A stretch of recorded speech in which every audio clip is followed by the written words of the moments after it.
Hello friends, ओम श्री गणेशाय नमः। जय माता दी। आप सभी का स्वागत है आपके अपने यूट्यूब चैनल पर। आप सभी को नवरात्रि की हार्दिक शुभकामनाएं।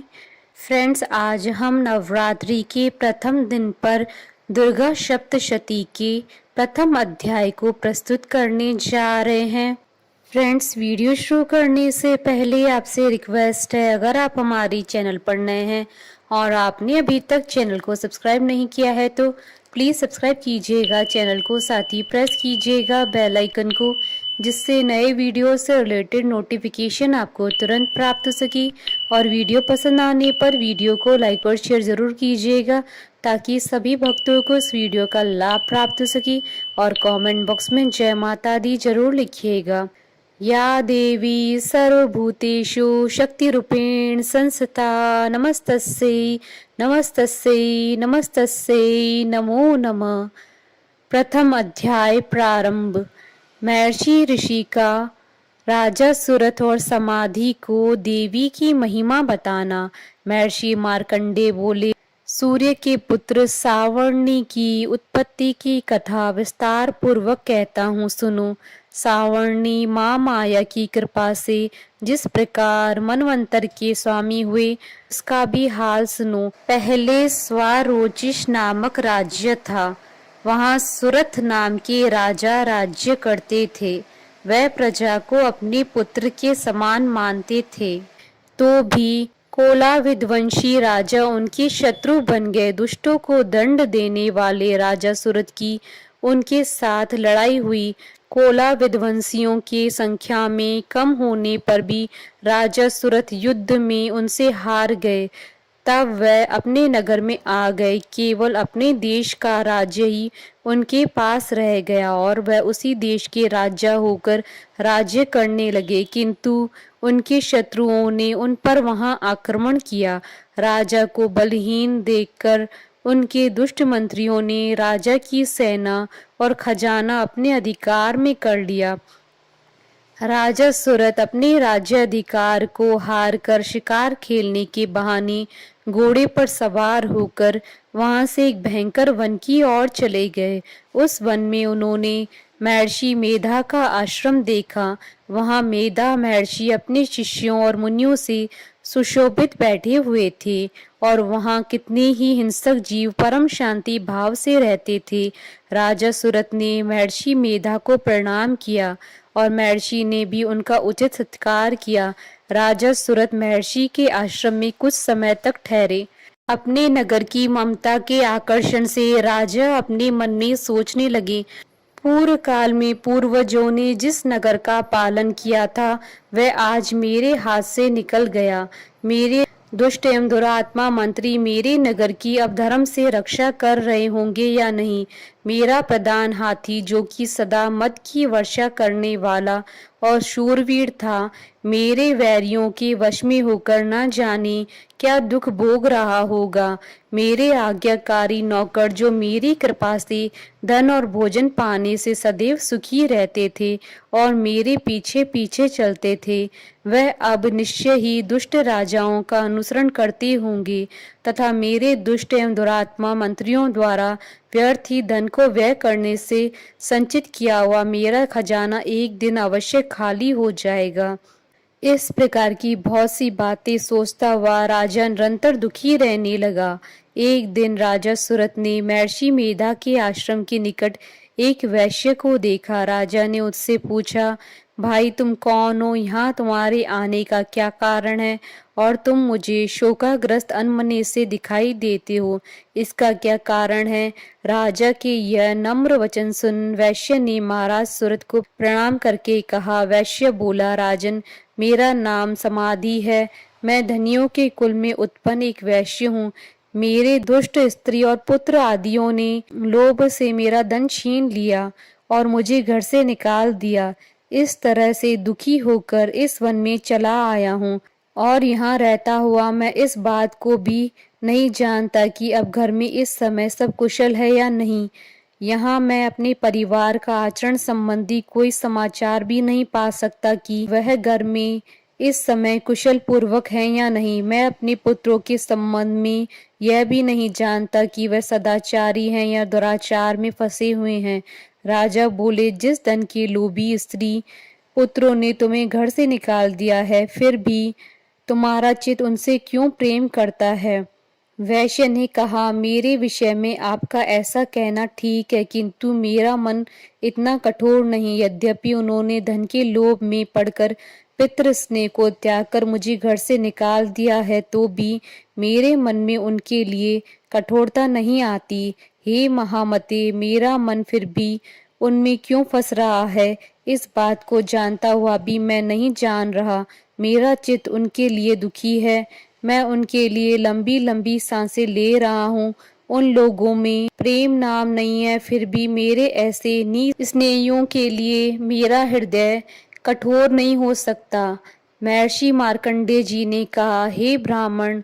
इसके पश्चात महाराज सुरथ और वह वैश्य दोनों महर्षि मेधा के समीप गए और उनके साथ यथा योग्य न्याय संभाषण करके दोनों ने वार्ता आरंभ की।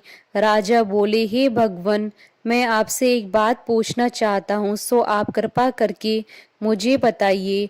मेरा मन अधीन नहीं है, इससे मैं बहुत दुखी हूँ। राज्य धन आदि की चिंता अभी तक मुझे बनी हुई है और मेरी यह ममता अज्ञानियों की तरह बढ़ती ही जा रही है। और यह समाधि नामक वैश्य भी अपने घर से अपमानित होकर आया है। इसके स्वजनों ने भी इसे त्याग दिया है।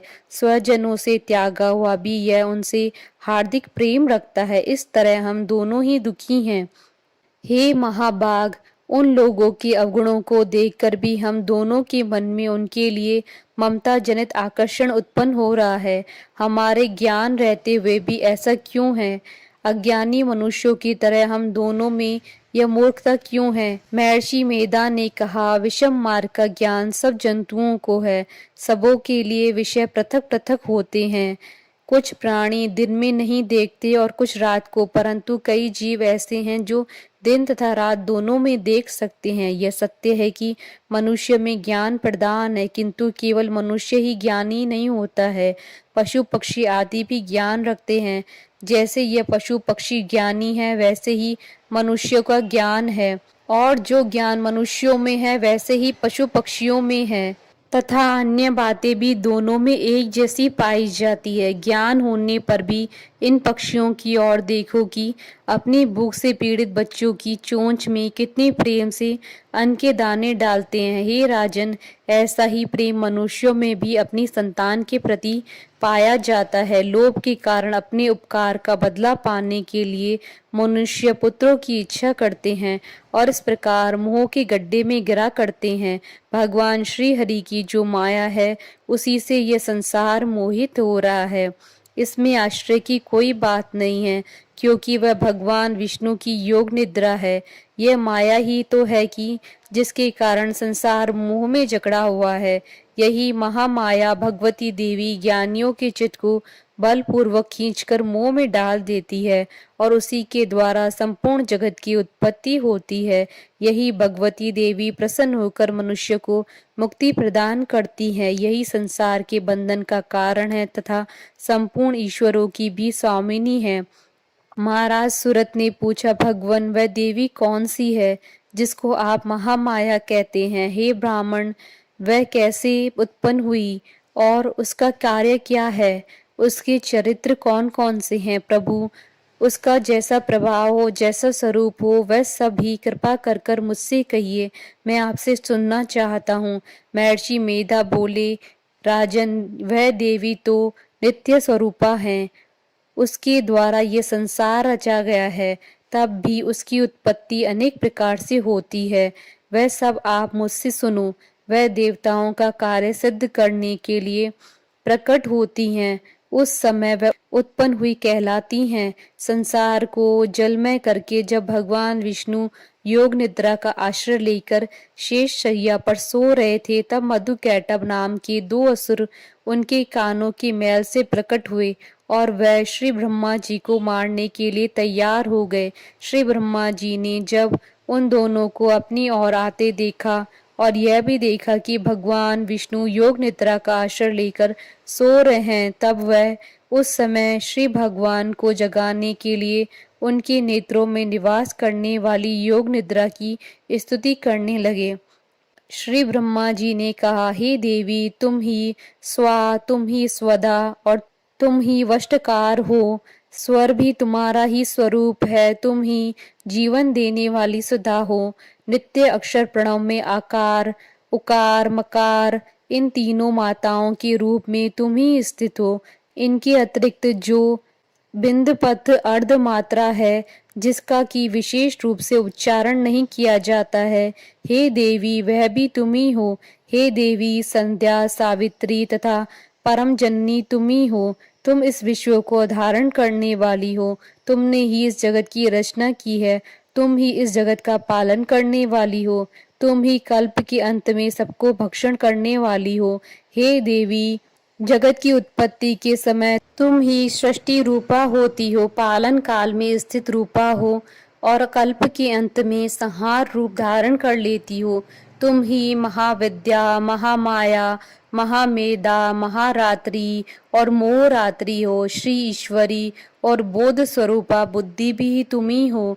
लज्जा, पुष्टि, तुष्टि, शांति और क्षमा भी तुम ही हो। तुम खड़ग धारणी, शूल धारणी, घोर रूपा तथा गदा, चक्र, शंख और धनुष को धारण करने वाली हो। बाण, भुषंडी और परीघ, यह भी तुम्हारे ही अस्त्र हैं। तुम सौम्य और सौम्यतर हो। यही नहीं बल्कि जितनी भी सौम्य और सुंदर वस्तुएं इस संसार में हैं, उन सबसे बढ़कर सुंदर तुम हो। पर और ऊपर सबसे रहने वाली सुंदर तुम ही हो। हे सर्वस्त्र रूपे देवी, जो भी सद अस्त पदार्थ हैं और उनमें जो शक्ति है, वह तुम ही हो। ऐसी अवस्था में भला तुम्हारी स्तुति कौन कर सकता है। इस संसार की सृष्टि, पालन और संहार करने वाले जो भगवान हैं, उनको भी जब तुमने निद्रा के वशीभूत कर दिया, तो फिर तुम्हारी स्तुति कौन कर सकता है। मुझे भगवान विष्णु तथा भगवान शंकर को शरीर में धारण करने वाली तुम ही हो। तुम्हारी स्तुति करने की शक्ति किसमें है। हे देवी, तुम तो अपने इन उदार प्रभावों के कारण ही प्रशंसनीय हो। मधु और कैटभ जो भयंकर असुर हैं, इन्हें मुंह में डाल दो और श्री हरि भगवान विष्णु को भी जल्दी जगा दो और उनमें इनको मार डालने की बुद्धि उत्पन्न कर दो। महर्षि मेधा बोले, हे राजन, जब श्री ब्रह्मा जी ने देवी से इस प्रकार स्तुति करके भगवान को जगाने तथा मधु और कैटभ को मारने के लिए कहा, तो वह भगवान श्री विष्णु के नेत्र, मुख, नासिका, बाहु, हृदय और वक्ष स्थल से निकल ब्रह्मा जी के सामने खड़ी हो गईं। उनका ऐसा करना था कि भगवान श्री हरि तुरंत जाग उठे और दोनों असुरों को देखा, जो कि अत्यंत बलवान तथा पराक्रमी थे और मारे क्रोध के, जिनके नेत्र लाल हो रहे थे और जो ब्रह्मा जी का वध करने के लिए तैयार थे। तब क्रुद्ध हो उन दोनों दुरात्मा असुरों के साथ भगवान श्री हरि पूरे 5000 वर्ष तक लड़ते रहे।